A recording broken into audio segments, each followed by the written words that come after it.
So Sigmund Freud. So Jung was the only one out of all the 12 charts we looked at that had Mercury just never going retrograde. Just went for it was retrograde the last year or so of his life. And a few people at the beginning they had retrograde going retrograde late in their life, and things went straight forward. Now with Sigmund Freud, his Mercury's in the 7th house with his Sun Mercury, and his Mercury is going to go up. It's going to go up. It's going to conjunct the Moon. It hits the starting point. It's going to conjunct Saturn. It's going to go forward retrograde in 1885, goes direct in 1913, and gets back to the completion date is 2707. So okay, this intense period. That's a nice chart because it has but it never reaches well, his chart never goes across an angle. It stays 7th, 8th, 9th house. It never goes across the angle.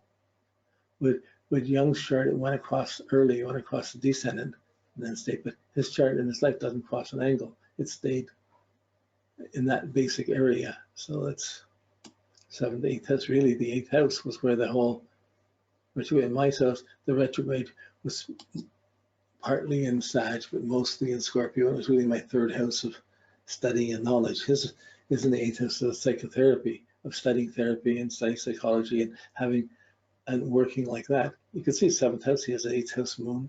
But when you look at the aspects coming up to this, I thought it was quite incredible because he has Mars opposed Jupiter squared by Saturn.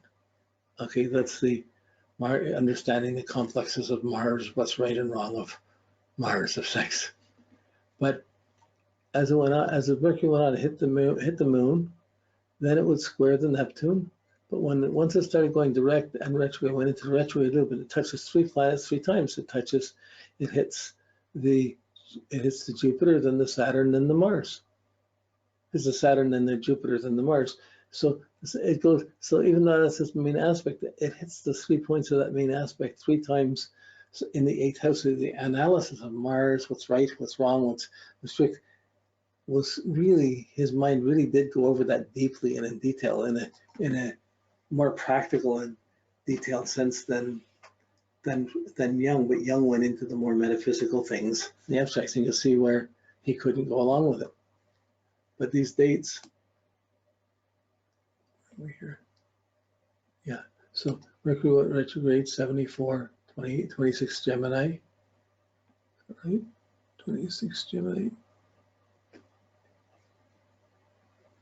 No, not 26 Gemini. That's the starting point at 26 Gemini in 74. And then it went up and it went retrograde at 4 degrees 20 of Cancer.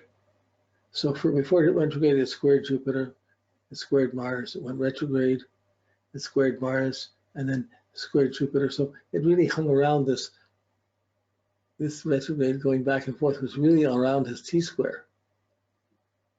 Mars, Saturn, Jupiter.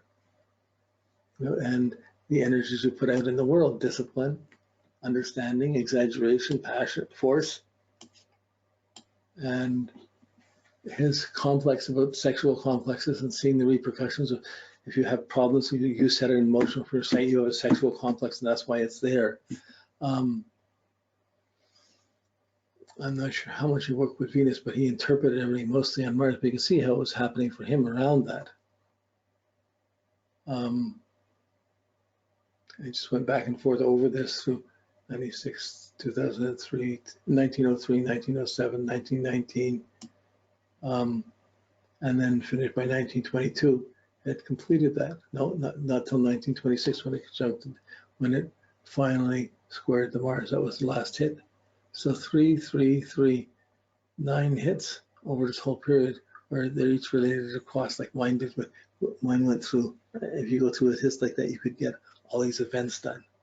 And then it moved forward up towards the midheaven, but didn't quite reach the midheaven, got into the 8th house, 9th house. And he established, but in his work and in his writing, he was the foundation of modern psychotherapy. And his work is primary in most universities. Freud's work, Jung's work is much less primary. It's in a secondary stage. It's on another level. It's not the main core in most universities. So, okay. This is just my take on the Mercury, and it was a little too fast for my liking. We could have taken one chart and just worked with it, but since we've gone all the way through it this way, I'm going to continue with it, working with the multiple charts. Yeah, so thank you. And next week we work on Venus. Okay? Night.